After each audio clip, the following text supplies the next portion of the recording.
Thank you. Thank you very much. I mean, I'm really honored to be here. I want to thank Professor Guang. I was going Lan Lang Guang for inviting me today. And it's really great. I mean, if you are focusing on any particular field of study, and then you move through your life and your career, over time, and then you occasionally get to meet old friends or people that you've attended school with long ago, it's so weird to see us in new stages of life. So from Lan Lan to Professor Guang, it's like thank you so much for inviting me to be a part of this lecture series. I think everybody here is really lucky to experience this lecture series because you're able to examine Asia or culture and life on the Asian continent and engage with diverse cultures and topics and societies in a really unique way. So I'm really pleased to be a part of this series. So I'm going to go ahead and get started. I have a lot to cover, and as an ethnomusicologist, I have a lot of videos to show you because performances, musical sound is really important, obviously, but also the visual aspect of performances, to me, almost equal to the sound itself because it helps inform what it is that we're witnessing as audience members, and also performers put a lot of thought into how they're presenting themselves via image and physically, visually. So actually, before I dive into my presentation, and I don't really have this written out, but this part I really think is very important, so I'm going to reference my script here for a bit. But I wanted to speak on the role of ethnomusicology and performance studies in the study of Korea. I'm an ethnomusicologist. Professor Kwong is an ethnomusicologist. And oftentimes people, as a Koreanist as well, people will say, it's great, we like you as part of Korean studies, but we're not really sure what to do with you as a music person. And you're just like, oh, okay. Music is so fundamental as a window and as an entry in many ways to many aspects of history and society. So I want to speak to that just briefly. Ethnomusicology came from a union between anthropology and musicology, and it's diversified to incorporate a lot of different ideas and theories from many different fields of study. In our work to understand the relationships between humans and music, we study aesthetics and the nature of sound, the practices of preservation and transmission, and the role of musical practice in sustaining social thinking, customs, and institutions, as well as working around such social structures. Ethnomusicologists spend a great deal of time thinking about meaning emerging in the musical moment and how that creates new ideas. So our questions that are fundamental are questions like, what do musical interactions teach us about performance communities? What do they teach us about society? And what do they teach us about human nature? So Korean music, like Korean society, has gone through many rapid changes. And I always like to cite this really great book. There's a book that Harvard professor Nicholas Harkness wrote called Songs of Soul. It was published in 2013. And in this book, he studied socially inscribed meanings embedded in music performance in Korea.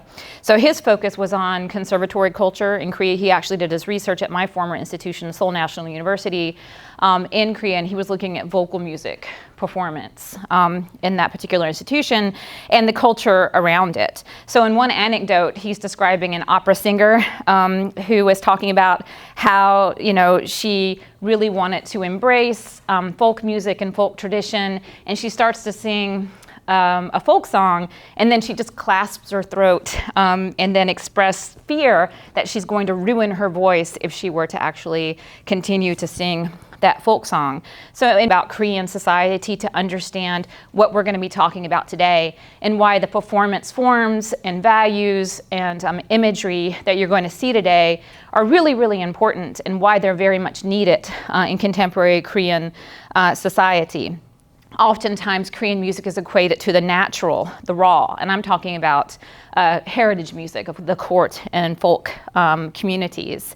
And it's also seen as something that's often lower in status to European classical music or music and culture of that particular tradition. In my institution, for example, at Seoul National University, I was a professor in what was known as the Kugakwa, which is the Department of Korean Music. And in our department, we had instrumentalists, we had theorists, I was one of them, and we had a composer. And then there was the Western music portion, which had a total of like 6 additional departments devoted to instrumental music and vocal music and composition and musicology. So the emphasis and the focus is on what's known as umak, not kugak. Kugak referring to traditional music, not music of European classical roots. So in this presentation, I want to begin with the understanding of musical change as a mediation of identity and social position. In other words, the affect of form. So the forms that music is taking place or that are taking place in Korean society, what is the affect of that? So performance affect is a term that we oftentimes use in ethnomusicology, and it depends on many factors, such as shared history, and discernment of aesthetic principles in order to transform music expressions into a discovery of reality, a life-affirming or life-changing event. So today, I'm going to be looking at Korean traditional music, or Kugak's current state, its global renaissance and local rebirth, resulting in stronger roots and acceptance of Kugak as it is, as well as changes in performance in generalist and traditionalist circles. So they're quite separate in Korea. So this is kind of what we're looking at. And I know that you all were assigned the article that I published in 2012. Since then, I've, of course, continuously done research. And so I'm not going to rehash all of that information. I'm going to do a quick overview of that, and instead I'm going to offer some kind of new ideas that I have, and also some new perspectives on new trends in Korean traditional music performance. So I guess what I'd like to focus on is the idea that Korean traditional music in contemporary Korean society is thriving, or that is the focus, that is the goal, that it thrive, not just survive, not just be preserved. And so the common nomenclature for interpretations of heritage music is fusion. So in other words, people often kind of think of, if it's new, then it's fusion. So I argue that this music really isn't fusion, that it's not a blend, but rather a continuation of traditional forms that allow for a rebirth of its relevance in contemporary Korean society. And that's really important to kind of change that mindset. So it's not that it is new, but it also is an important part of the contemporary social and socio-cultural milieu. So paradigms of modernity and progressive nationalist ideals lead to sort of an inside-outside dynamic, with the outside symbolizing modernity and the inside perennially working to catch up, or the traditionalist, or the traditional, perennially struggling to catch up. So particularly in the realm of performance of Korea's heritage, this has been the case. And so I think it's really important to change that mindset and to think of what's happening now as in alignment with contemporary culture, right? In alignment with contemporary society. Oftentimes my students do this a lot. They think of tradition as something from the past. And I can't remember who wrote this, but they said something, and I know that you're recording this and it's being, put out there on the world. So I'm kind of, no, please. I'm kind of embarrassed to say I can't remember who wrote this, but it's like tradition is important for now, the here and now. It's not really about the past. It's about contemporary society and how we're living our lives now. And that's how I'm thinking about Kugak today. So here we go. All right. So I actually wanted to I don't know how many of you have actually seen Korean music, heritage music, or been exposed to it. And there's not a lot of time today to kind of go through all of it. And in fact, that would take, years actually to cover. So I'm going to just offer some basic characteristics for you all so that you kind of get a little bit of a foundation in case you're not familiar with it at all. And if you are, then it'll be a little bit of a refresher. So there are many aesthetics of Korean traditional music that are really important. I kind of think of Korean traditional music's most important characteristic being tone color, really. I mean, I've got tone color, volume, length, tension and release, but I'm going to start with tone color. it's crucial. And actually, a famous Hagum player, I play the Hagum, it's a 2-string lute, it's bowed. Her name is Kang Il. She described Korean music's tone color as huksori, which is like the sound of like dirt. And it doesn't mean that it's like dirty per se, but that it's like gravelly and it's alive and it's just, you know, it's got obvious texture to it. It's not a super clean sound. That's not the aesthetic. And I find that really important in Korean music in general. Also, I guess out of all of this, volume, length, tension, and release. Tension and release is really important because these contrasts in sound. I mean, most music itself, too, if you have the same volume happening in a piece of music, right, it's kind of boring. It's a little, kind of a monotone. So that kind of tension and release is really important in Korean music as well. But I also think that also the natural sonority of the instruments, the instruments themselves, like the stringed instruments, are made with silk strings. There are contemporary manifestations of those instruments that are made with synthetic strings. But traditionally, instruments like the Hagum, Kayagum, some of the instruments you'll see today, have wound silk strings that have to be made by hand. Korean instruments themselves are not mass manufactured. They are made by specialists, oftentimes people who are designated as, you know, human cultural treasures who create these instruments for people to play. So the sounds of nature and beyond are really important. I also engaged in Southwestern folk song performance, and some of the aesthetics are described as sobbing, as wailing, you know, laughing, krishinsori or ghost sound. All of these kind of aspects of human and supernatural expressivity are a part of the sound world.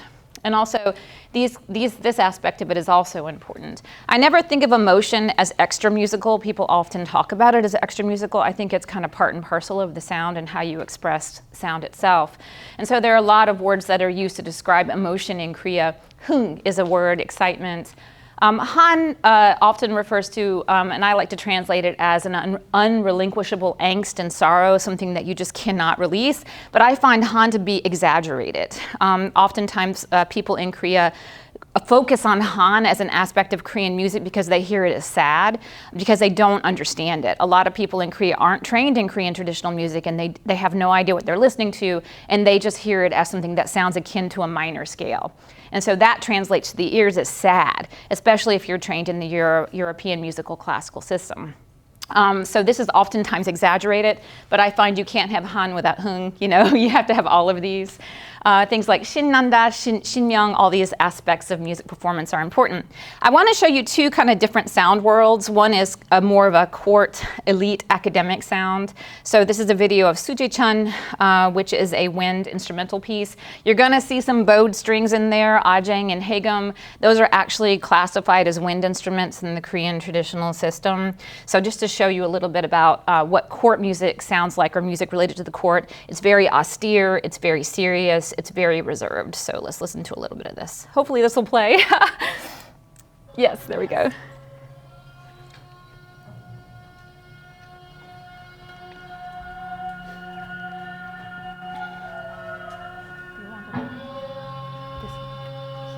Oh. But remember to turn this back on so they can see it. Thank you.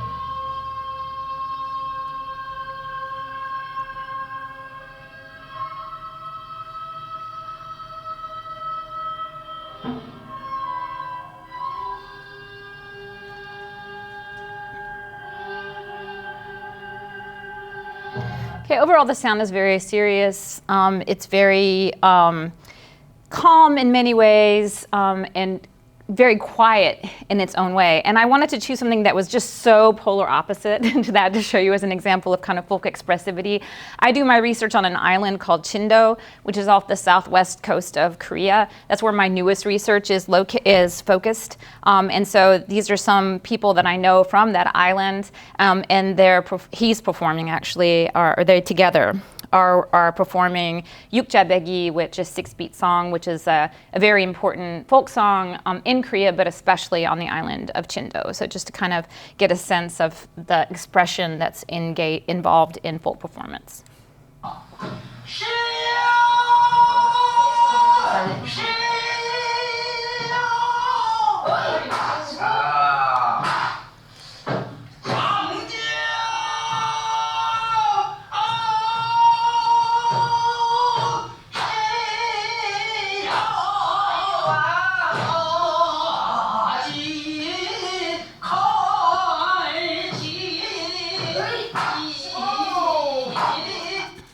All right, so just a little bit of that.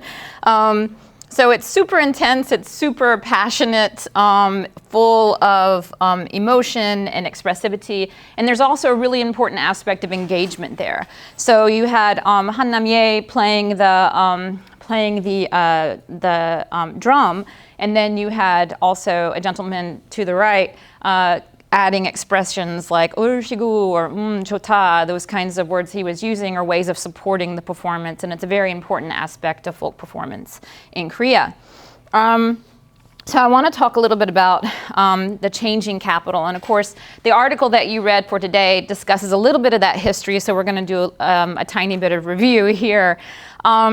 So the music has changed over time, and a lot of the changes have much to do, or the rapid changes that have taken place have much to do with the changes in Korean society in the 20th and 21st century.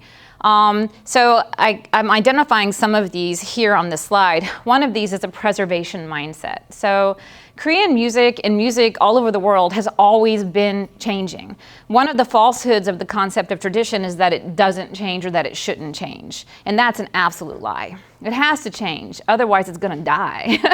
Do you want to listen to music that has nothing to do with your life right now, that you can't really relate to? No, not many people want to.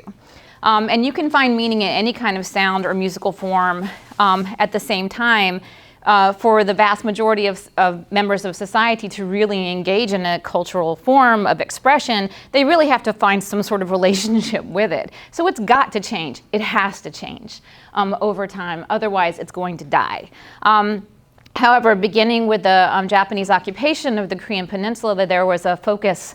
Actually, it's a really complicated background story, but when Japan occupied Korea beginning in 1910 to 1945, Japan was very, very interested in proving that somehow Korea was a part of Japan's history. And so there were a lot of folklorists and anthropologists that were tasked with going and studying Korean tradition and writing about it, and also preserving certain sites like temples and palaces and grave sites and things like that. So before that, Korea didn't have a preservation system because people didn't really think about it. Then the Korean War hit, obviously, and then in the 1960s, Korea, along with many countries throughout the world, including Ireland, including Singapore, including China, was interested in building its national identity on a global scale. And so in the 1960s, the government, the heads of government, said, well, one way that we can think about who we are as Koreans is we need to look at our traditions.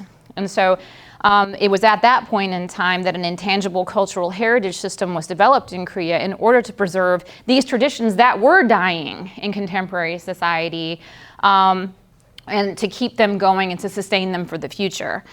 This was important, and I will say it's important because Korea was flattened by the Korean War. If you look at pictures in the aftermath of the Korean War, there's not a tree in sight. I mean, how many of you have been to Korea? Right? It's really a beautiful country. Seoul is this major, massive city with a massive transit system. It's a beautiful place. I love it. I lived there for 10 years and have been in and out of Korea for 25. But that's not the same Korea that people saw in the 1950s and 1960s. There was not a tree. to be seen. Korea was literally flattened. And so the progress that Korea has made since the 1950s, it's like one of the leading powers in the world now, is just jaw-dropping. It's unbelievable. So it's something that you really have to appreciate. So it was really important at the same time for people to preserve these traditions, because in the quest for modernity, in the quest to kind of claw themselves out of extreme poverty, people were too busy and they were also starving. They didn't have the time or the bandwidth to say, okay, well, we got to sit down and figure out how to preserve these cultural traditions. They were too busy trying to survive. So it was up to the government to ensure that some of those traditions did make it to the present. And it was because of this preservation system that we do have some performance culture that include things like epic story singing, pansori, and some of the music that I just showed you. So a lot of these older people, like the individuals that I just showed you in that video, are really interested in folk performance because of the intangible cultural heritage system, because they were engaged in that and they're very interested in kind of the benefits that their community can get by performing these traditions, and they do get a lot of benefits. At the same time, when you preserve something, you put it in a case. You put it in kind of this protective shield, this barrier, so that you can't touch it. It's like if I were to say, this pen is national cultural heritage and you can't, and so we must preserve it, then it becomes unusable. You can no longer use it. I can't touch this pen, I can't use it, it's useless. The only use that it has is for me to go, oh, that's a great memory. I remember when I used this pen to write a check, and then I can't use it anymore. So that is the downside to preservation systems, because it makes things untouchable. And so some of the people that I'm going to be talking about today are rebels, because they rebelled against that mindset that you can't play with tradition that developed in the 1960s in the name of modernity and national cultural identity. Another kind of flip side of that, preserving tradition in order to kind of say, oh, this is who we are, this is our core identity as Koreans, there was sort of a negative association that people had with Korean traditional music performance in particular. And that always baffled me, and I was like, why do people always think of it as negative? And I remember being with a group of musicians at a restaurant after a performance, and they were playing music, and some guy came in and he just started yelling, stop playing that crap, I can't stand it. And they were like, ooh, and I was like, this is the greatest thing ever. And of course I'm videoing the whole thing. Not his yelling at us, but the music itself.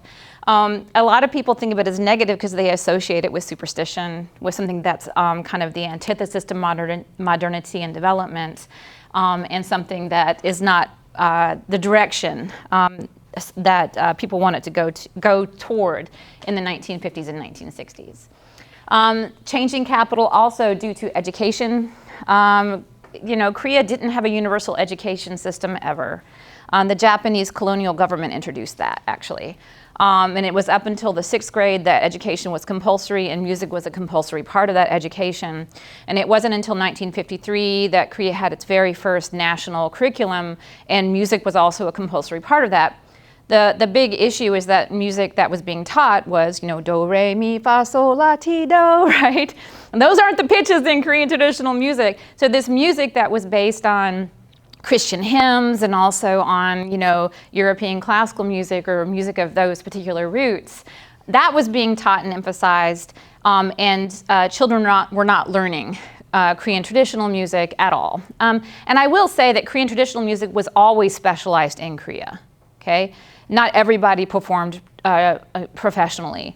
And in fact, in the folk realm, most of the people who performed professionally were shamans or from shaman families. So there are different kinds of shamans in Korea.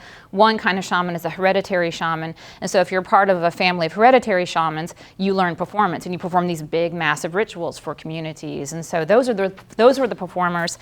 And at court, there were professionals as well. So it was always sort of a professionalized realm. It wasn't something that everybody did outside of the world of folk, song or singing while you're ironing or farming.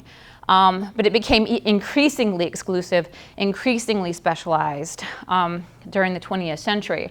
So much so that people became very distant from it. So they weren't learning it in regular school, and if they didn't have access to specialized training, they didn't really know much about it. So you have generations and generations of Koreans who have no clue. They can't even tell what instruments. So I play an instrument called the haegum, and they'll go, oh my God, that's the ajang. And I'm like, no, the ajang is a bowed zither. I play the haegum, and so they have no idea. They can't tell the difference between a kamungo and a kayagum.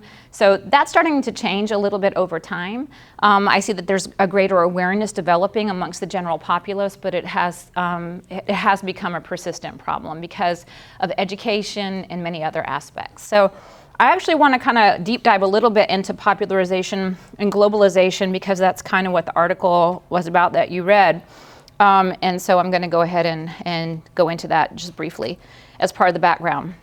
So some things that started to happen in the 2000s that really paved the way for some contemporary changes include this. I'm sure you've heard of this, the Korean Wave.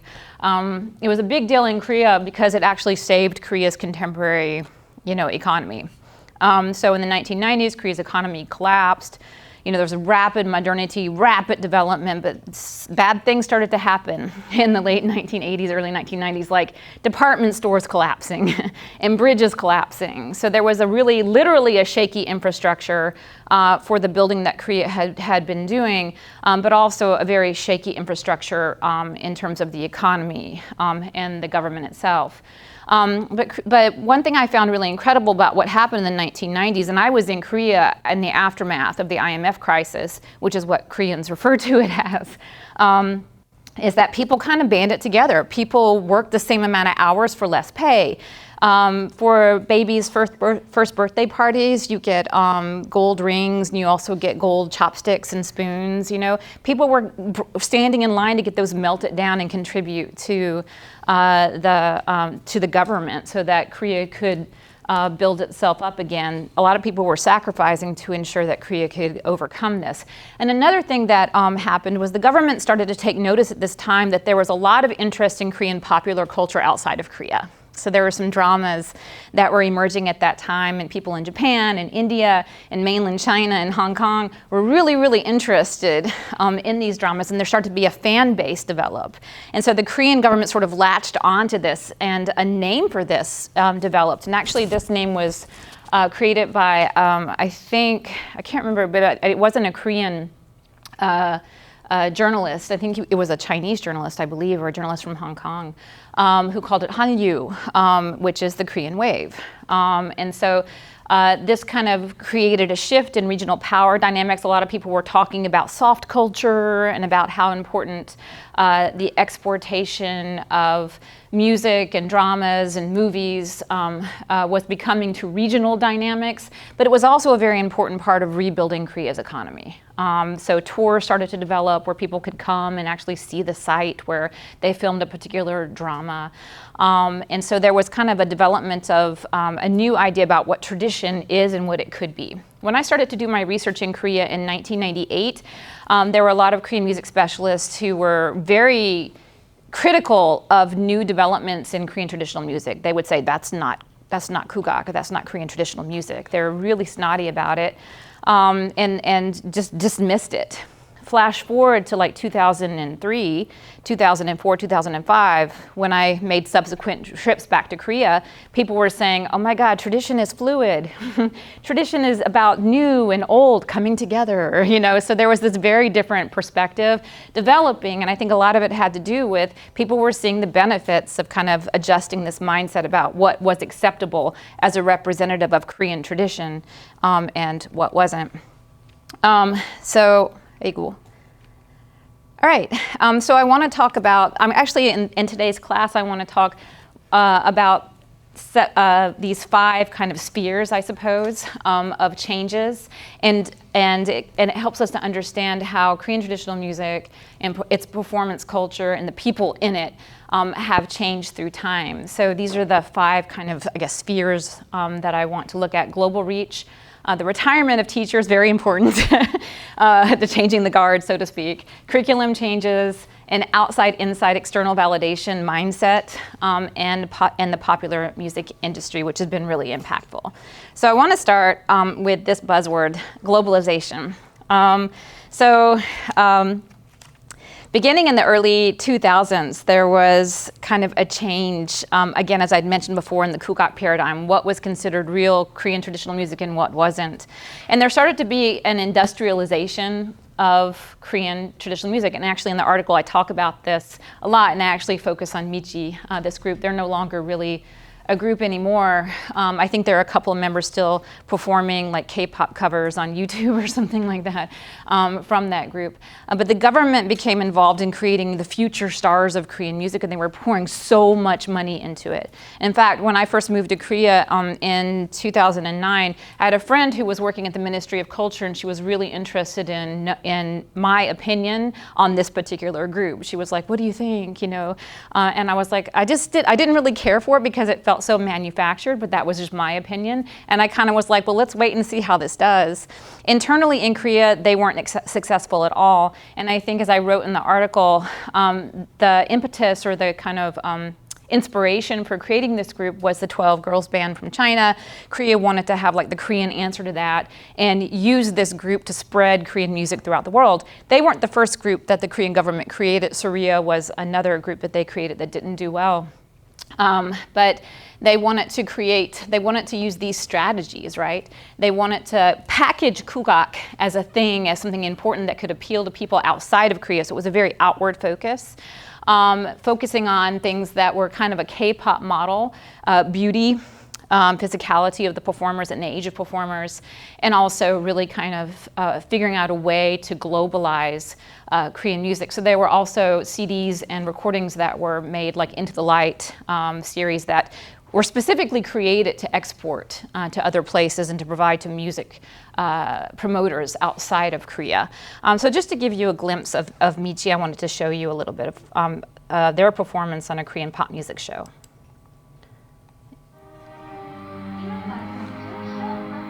Oops, sorry.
All right, so I don't know why it is, but the Pachelbel, the canon in D, is just such a really, it's a compelling melody that is used a lot in Korea and in Korean popular music. You see it in movies, etc., and so it's being used here. So that's an example of what Michi did. And so for me, I went to go interview them, and I went to their practice studio, and they performed for me.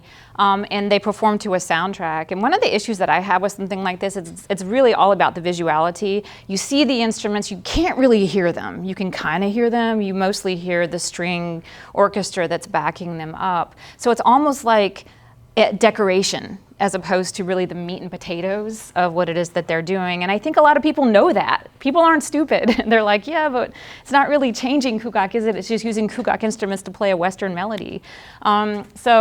But the government continued to pour money into other avenues as well, and this has been really successful, the creation of world music festivals. So there were a lot of local music festivals that transformed into music festivals while I was in Korea, like the Sori Chukje in Cheonju.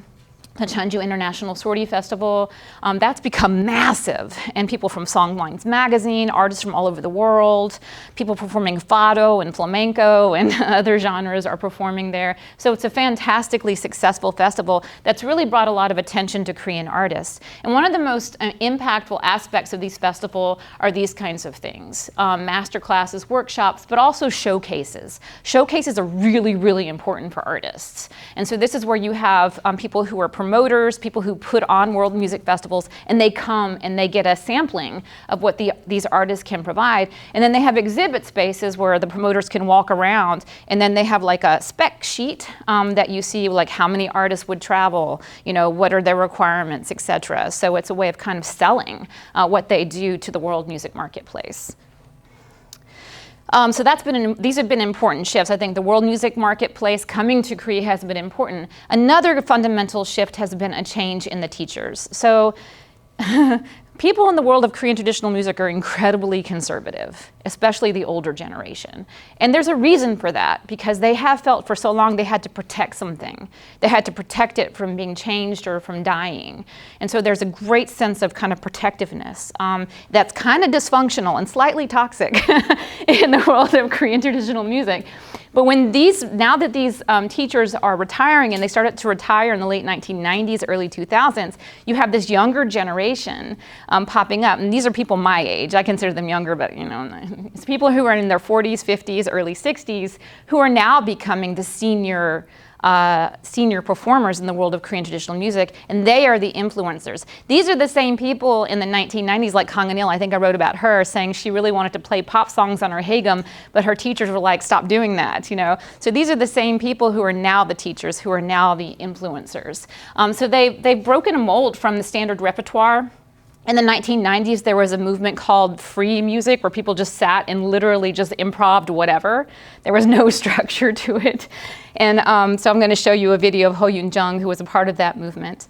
And there's a great awareness of the changing context. Like, one of my dearest friends, Lee Ji-young, is a performer, and she's very conservative, but she collaborates constantly with artists and composers from all over the world because she knows it's important for what it is that she does.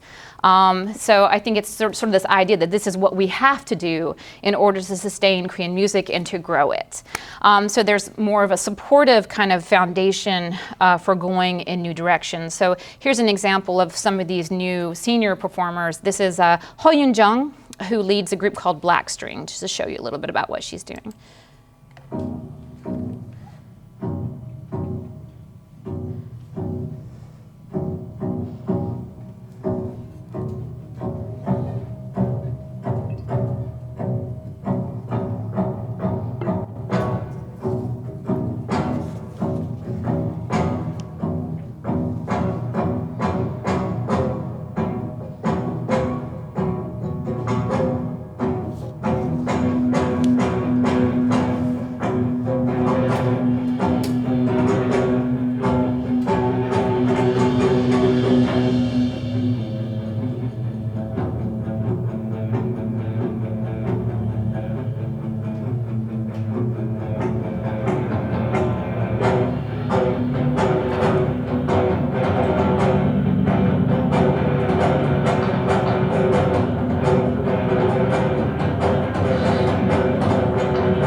So it's this kind of gentle exploration. It doesn't sound too gentle, I know, but it is, of the different sound qualities of the instrument. So the taegum player, for example, the bamboo flute player, for example, is blowing into the instrument and creating these interesting textures instead of what you would normally expect. The sound that you would normally expect to come out of the taegum.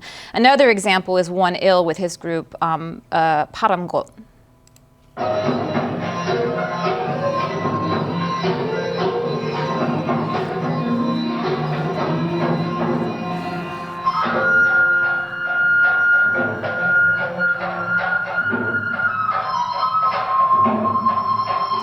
Same Tegan player.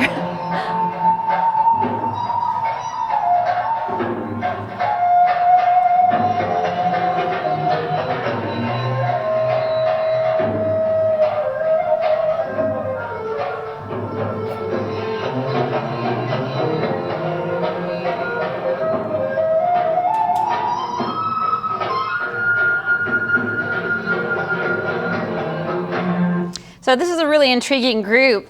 They were labeled a world music group, quote unquote, because they essentially have a sitar player in there. And the kayagum player, that big long instrument that you see being plucked, that's called a kayagum, and she was actually trained in Kim Il-sung University. She's Japanese.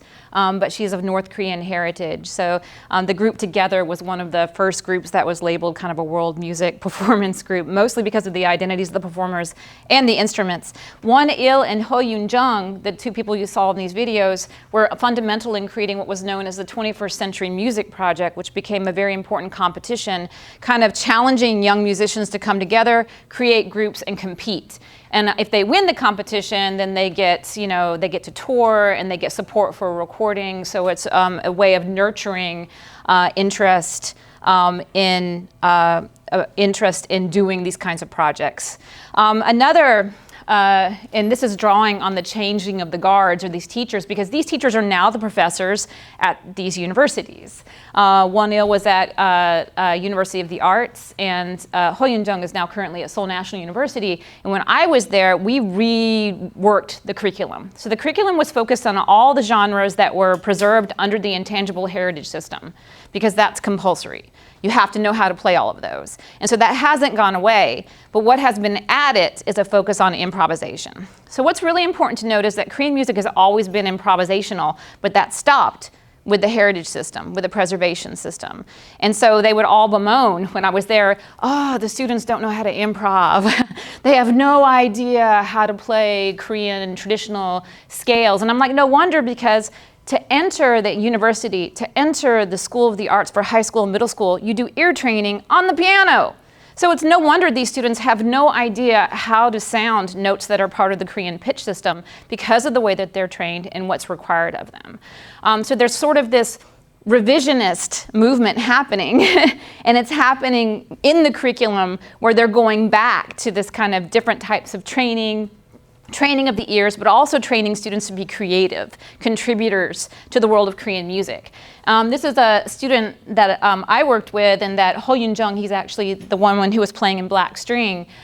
His name is Park Da-ul, and he's been really impactful. He comes from a family of musicians. His parents were amateur musicians, and they own a Korean traditional house, a hanok, where they have these pungyu, these kind of musical gatherings. And he's a product of this, and a lot of young students are doing what he's doing. He happened to participate in a program called Super Band on Korean television, and it's a great way of kind of looking at how a young person is incorporating or taking this curriculum, taking this training, and moving on. So it's a movement away from academization of performance to new expectations for performers, and there's a focus again on creativity and thinking about yourself as an artist, as opposed to somebody who just recreates traditional stuff as a part of the heritage system. So here's a little bit of what he did on this program.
these young performers are incorporating all this technology that people have been using for a long time, or at least a while, in the world of popular music. And you see it all the time on TikTok and YouTube, people who are playing by themselves and like sample something that they're performing and they add that to the soundtrack and they build on top of that. And that's what Taul is doing here, in addition to playing with some very unique techniques for performance on the kumungo. Another aspect that I want to look at is, and this is sort of a symptom of contemporary Korean culture in general, but it's like if something on the inside, people kind of dismiss it, you know. So some of these new things that Pakdaul, this would not have flown in 10 years ago. And now you've got this young kid on TV like blowing people's minds, and they're like all proud of it. But 10 years ago, people would have been like, what the heck is he doing? He's never gonna make it as a kugat musician. But I think that a lot of these this interest in kind of alternative approaches to Korean music and more of an organic grassroots approach to change in Korean music is due to bands like Jambanai, and also of course to the leaders of the pack, Ko Yoon-jung and Won-il. Jambanai is interesting because people didn't consider them to be a kugat group. They were a rock group. And then they started playing in festivals like South by Southwest and WOMAD and WOMAX. And then they got really popular and people in Korea were like, maybe we should invite them to play in Korea. So I remember seeing them when they first played at a Korean music festival in Seoul, and the PD player, who's also the guitar player, he said, kind of awkwardly, he was like, we don't normally get asked to play at kugak events because we don't consider ourselves kugak, because they felt a lot of pressure to kind of live up to what that expectation would be, right? Instead, they wanted to make music, and they wanted to make music using the instruments they knew best. And that, to me, is effective. What Michi's doing, not to discount their abilities as musicians, to me, it's just so artificial. It's like saying, we're going to take this thing and make it into K-pop, and we're going to tell you what you need to play, and we're going to groom you, and we're going to give you a choreographer and a composer. And then you've got groups, young musicians like Pak Daul and Jambanai, creating music with the instruments they know best, and that's really organic, and people know the difference. And this has been super effective. So I want to play a little bit of Jambanai's piece, They Keep Silent. This was a song or a piece they actually wrote about the Sewol disaster, the sinking of the ferry. There was a lot of frustration that was very palpable, and this song is about that.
It's super cool stuff. You've got the kabungo playing the role of the bass, and you've got that haegum just wailing, doing what the haegum does, and it's absolutely it's so fantastic. And then people started, again, paying attention in Korea, mostly due to the fact that people were paying attention to Jambanai outside of Korea. And so this has actually worked very well for a lot of contemporary musicians. They seek to perform outside of Korea to build a reputation outside of Korea so that they then will also have popularity in Korea. It's sort of a little twisted, but it works for a lot of people and a lot of musicians.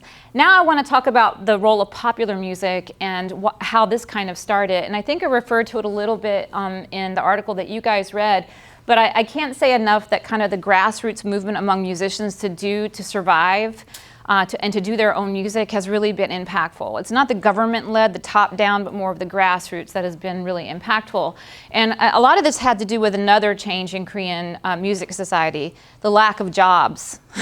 We're all kind of dealing with that. You know, you graduate from college and you're like, what now? And then it's like, I either go to graduate school or I work at the department store, or I just try to figure out what to do. So it's a struggle everywhere. And in the world of Korean music, it used to be in the 1960s when all these city orchestras were being funded and regional orchestras were being funded, there were tons of positions open. So as soon as you got out of college, man, you had a job, and you had a job for life. But beginning in the first decade of the 2000s, young musicians were graduating from college with their Korean music degree in hand. And then it was like, what now? And they were like, well, you got to get an MA. If you don't have an MA, you're not going to make it as a musician. So they're like, okay, I'm going to get my MA. And then they get their MA and they're like, you got to get a PhD, because if you don't get your PhD, Professor Kwong and I have lived this reality. And I think maybe some of you have as well. But yeah, you have to get your PhD, then you can survive as a musician. And so they're so competitive, and you'll have one position open up in an orchestra and like literally 200 people audition for that. And one position will be open. So Chung Mi-na is an example of that. She graduated from college, she got her MA, she also just recently got her PhD, and she was like, what now? And she auditioned and she couldn't get into orchestra. So she was like, well, then I just started to play in clubs, you know, in Hongdae. I don't know if you know what Hongdae is, but Hongik University is a really famous arts university in Seoul. And the neighborhood there is called Hongdae, and it's known to be very artistic, lots of underground clubs. When a lot of live music was being banned in Korea in the 80s and 90s, there were a lot of clubs that were playing live music like punk rock and heavy metal and whatnot. And I went to some of those in the 90s. And so a lot of indie artists find their beginnings in Hongdae clubs, and Chung Mi-na is one of them. She just took what she did. She took the kayagam and a kind of synthetic version, the newer version of the kayagam, and started accompanying herself on songs that she wrote. And here's an example.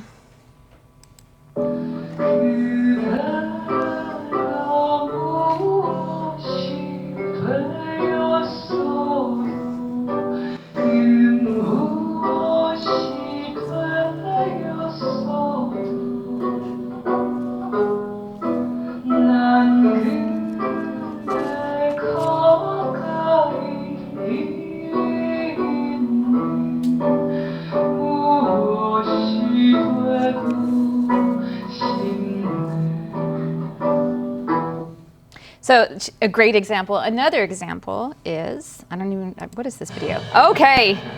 Now some people, he's fantastic. So I want to introduce Hee Moon Lee briefly. Hee Moon Lee actually started his career as a folk singer pretty late in life. He actually lived in Japan. He was an IT specialist, but his mother is actually a part of the Gyeonggi regional heritage system. She is a performer of folk song in that particular system. So he grew up with his mother performing. And then when he was in Japan working in IT, he really missed that, and he came back to Korea and started to kind of develop new styles of performance. So he became known as the guy who sings folk song in drag. But he also created a group called Sing Sing. He did a lot of really creative collaborations. He had a whole series called Hanguk Namja, which means Korean man, exploring kind of masculinity and identities of men in Korean society. And he also performed a whole series of performances in old school hanbok with 2 other male performers dressed up as women in homage to his mother and women of his generation who were looked down upon and were treated as prostitutes, you know, for being performers in the 1950s and 1960s. So he was kind of speaking about that history and embedding himself in that history. So it's hard to get past sometimes the wigs and the heels and the drag, but he's a very gifted performer, and he's been incredibly impactful for a lot of musicians and younger musicians. His band Sing Sing actually played at the Tiny Desk concert, becoming the very first Korean group to perform at NPR's Tiny Desk series.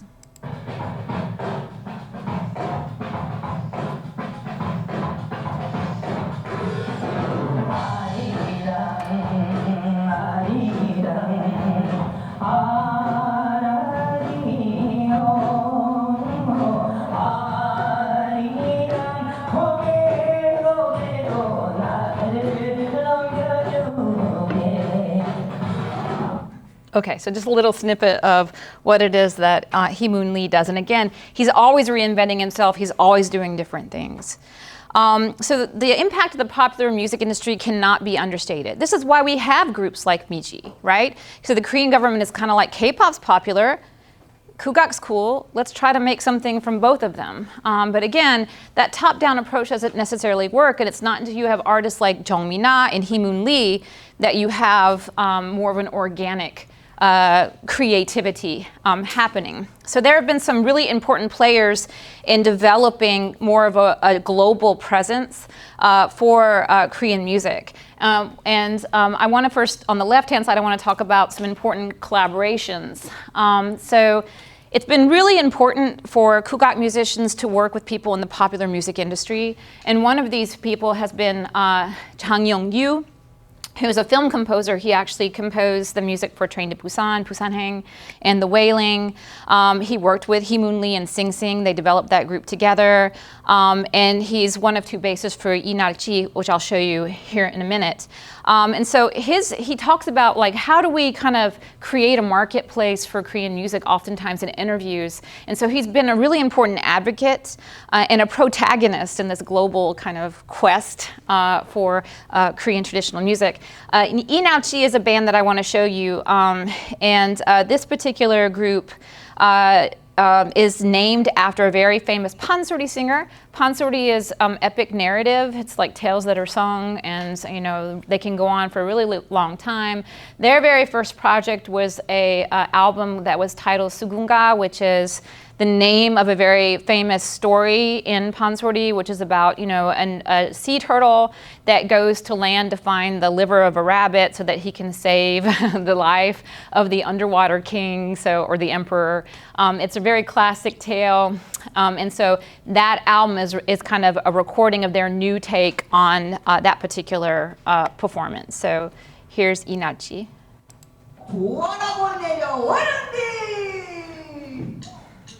Oops.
Okay, because of time, I'm going to cut that short. But all of these young performers that you see in this video are wonderful pansori performers, and many of them actually from the institution where I used to teach. But this activity, I mean, I remember when I first started teaching at Seouldae in 2010, and I had a young student who was a part of a fusion group, and her professor said, "You need to stop performing in that group right now. Nobody's going to take you seriously." So she stopped. And flash forward to 2022, 2023, and now everybody's doing this, you know? So it has changed that fast, and it's become a way of building a career and taking alternative paths in the world of Korean music. It's also been important for people to collaborate with management. So there's a great individual, Sean Che, who lives in New York, and he has a management company, and he focuses specifically on artists like Black String, and also the group that I have focused here, Akdang Kwangsil. And so they're known as ADG7, and so they're actually named after the 70th anniversary of liberation in Korea. They perform what they call shamanic funk. And so they focus on the divide between North and South Korea and the concept or the quest for reunification of the Korean peninsula. Shantae has been really fundamental in having them come and do tours. They toured in Ann Arbor, which is where I live, and it was fantastic to see them there as part of Summerfest. So I'm going to show you a little bit of what they do. Thank you so much. I'm going to fast forward a little bit. Our music is based on Korean traditions of positive energy through our music.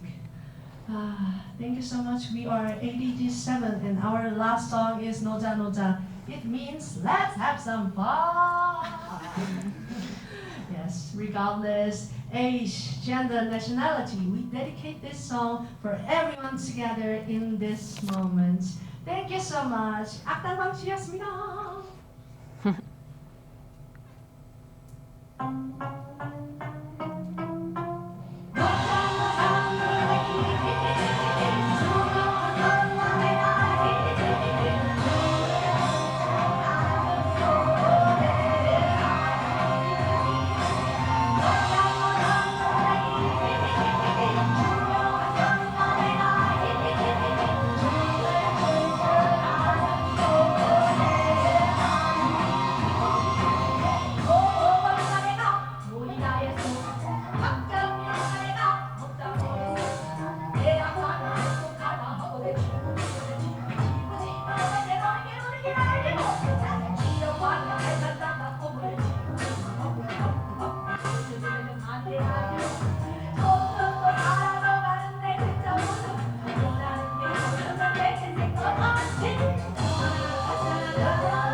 Okay, so moving ahead just a little bit. Okay, I'm wrapping up. The last dimension that I wanted to talk about just briefly is broadcast, the importance of that. Kugak Pangsong or Kugak Radio developed in the late 1990s, and that's been really fundamental. 24 hours a day, 7 days a week, you have Korean traditional music being broadcast, and there's different programs, and it's been fantastic. But one fundamental thing has been the incorporation of young Korean performers, young Kugak performers in television like competitions. So that super band video that I showed you with Pak Daul, that's really important because they're kind of becoming a part of the public general sphere, and that's been super impactful. Another thing that's been important is the ability to sell tickets. So this particular band, known as, they participated in the Captain of Pungyu on JTBC. The Sodo band won this competition, and they just sell out concerts all the time. That was unheard of in the 1990s. People couldn't sell tickets to see Korean music, but they do. So just a little bit of their work. Whoops. Sorry about the size.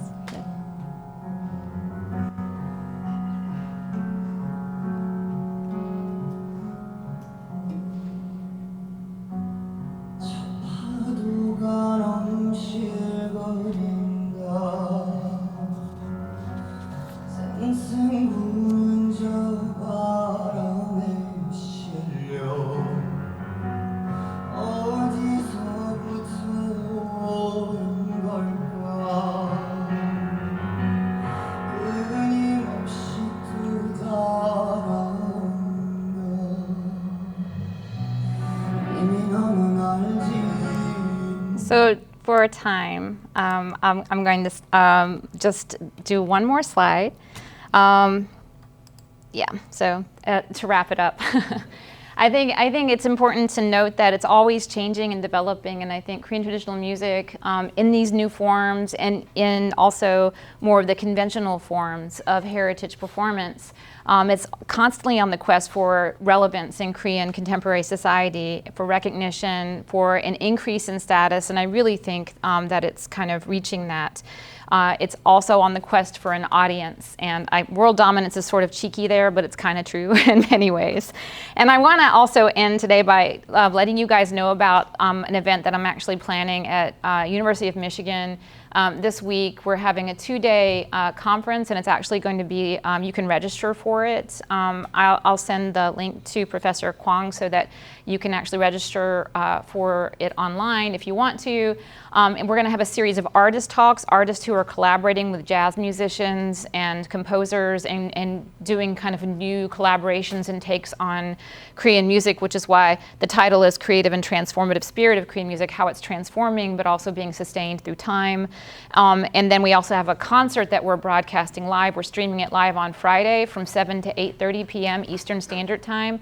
So please check it out if you can. The performances are going to be fantastic. And it's going to be a great way to see what musicians are doing and what kind of collaborations are taking place here in the United States amongst Korean musicians and musicians from other traditions. So thank you very much. I'll take some questions just briefly here.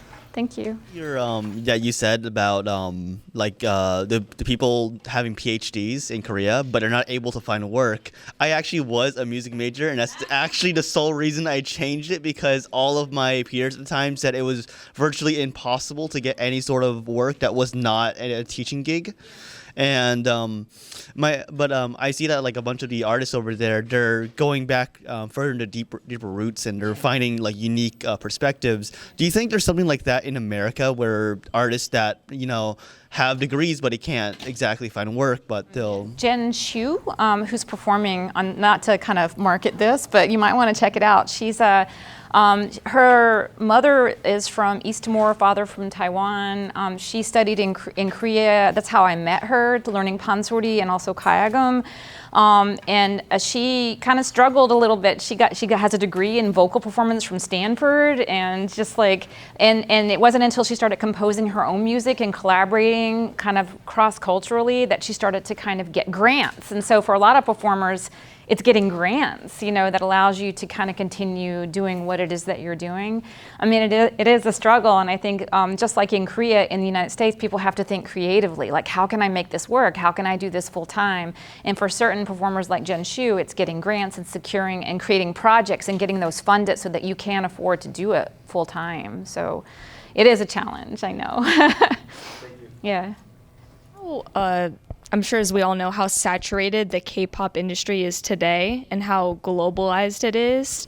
On the topic of Kugak, do you think that there is a more global platform, or sort of, lack of a better term, space for that kind of music, especially in the U.S.? So I won't. But there are certain musicians, like, I'll give you, Do Soo-yeon is a Hagum player, and she kind of got tired of being in Korea because it's so competitive, so saturated, and she's like, so she immigrated to the United States.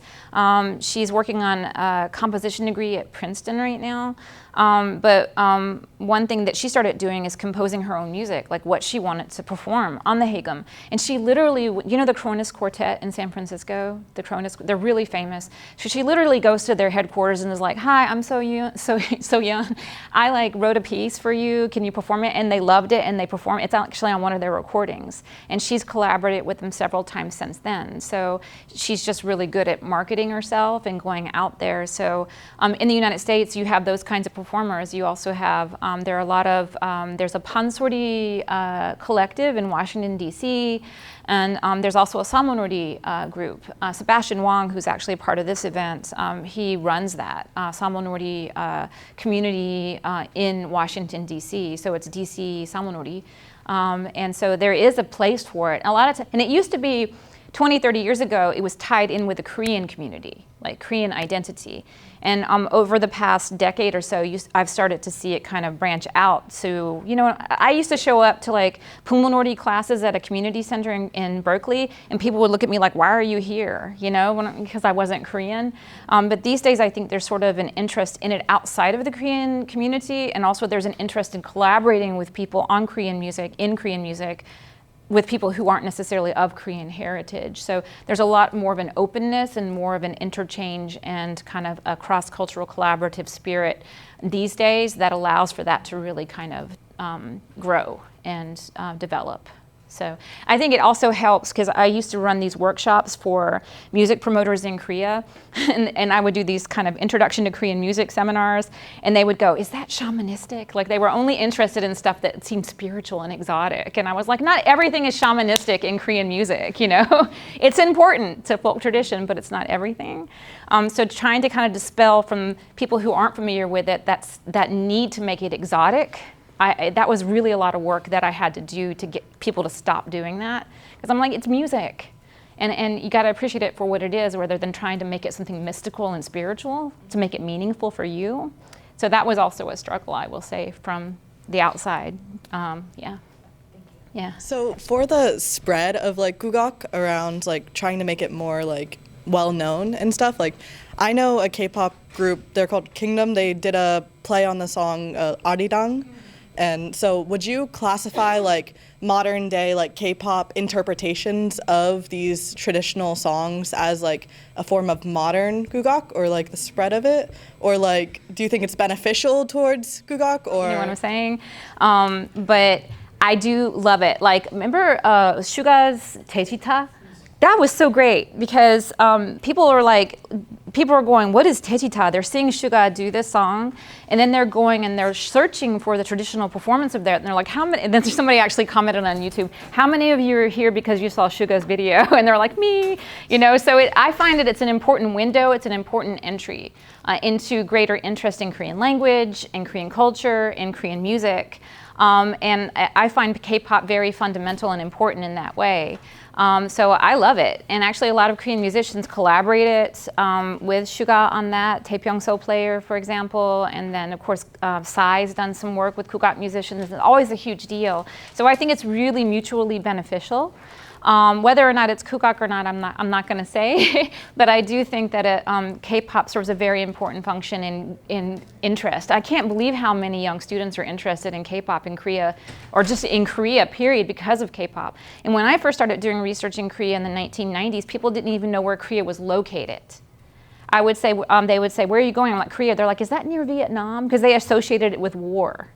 You know, that's their association in their mind, was Korea equals war.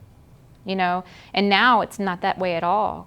Korea is a cool place people want to know about. There's a bit of a fantasizing about Korea, romanticizing of Korea, like what it is, you know, but it's better than people associating it with war, and it actually, people are very interested in learning more and engaging in it, so I think that's a good thing. Yeah. So I was just wondering, sort of around the time when the government was sort of experimenting with almost industry planting some of this manufactured pop culture gugak, and say like 90s, early 2000s. I was wondering to what extent the government's push for globalization of pop culture for the benefit of their economy affected the experimentation with gugak in like more modern styles. On kind of a fusion, quote unquote, or globalization of Korean music is everything. And so the creation, again, I'm pretty jaded about the creation of bands like Miji, you know, and whatnot. It's very artificial. It's not really organic. But I will say that a lot of my students, when they applied for grants, we would always say, make sure you put something that says internationalization or globalization in there, because otherwise you're not getting it funded. And so if you put something like that had a global reach, or that you were interested in kind of developing this for an international audience, the funding would not necessarily be guaranteed, but you'd have a greater chance at getting that funding and support for your project if you said, this is for, you know, this is, I'm aligning with Korea's goals of globalization and internationalization. So it's definitely been impactful. And I think that the kind of the focus on globalization as a, I don't know, a strategic goal, I suppose, for Korea and Korean culture has been really fundamental in creating the foundations for a lot of these changes. So, I mean, I hate to paint such a negative portrait of it with focusing on Michi and being very jaded about that, but I do think it's served a very important function and been really fundamental in that way. So, that's a good question. Thanks.